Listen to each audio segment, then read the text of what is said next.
The healing of the blind man. In a bustling town, Jesus encounters a man blind from birth.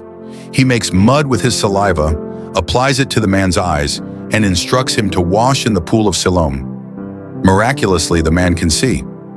This story reminds us of the power of faith and the gift of sight.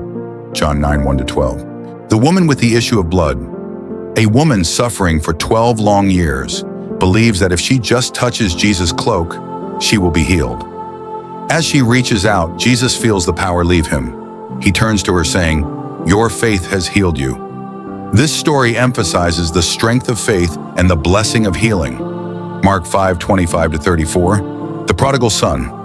A young man demands his inheritance and squanders it in reckless living. Finding himself destitute, he returns home, hoping for forgiveness. His father sees him from afar and runs to embrace him, celebrating his return. This parable reveals the depth of God's grace in the joy of reconciliation. Luke 15:11-32. Jesus heals the paralytic.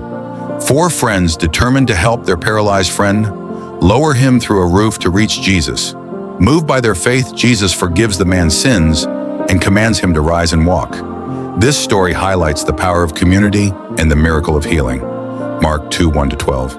David's Psalm of Reflection. The Lord is my shepherd, I shall not want. He leads me beside still waters and restores my soul. Even in the darkest valleys I fear no evil, for his rod and staff comfort me. This psalm assures us of God's constant presence and blessings in our lives. Psalm 23.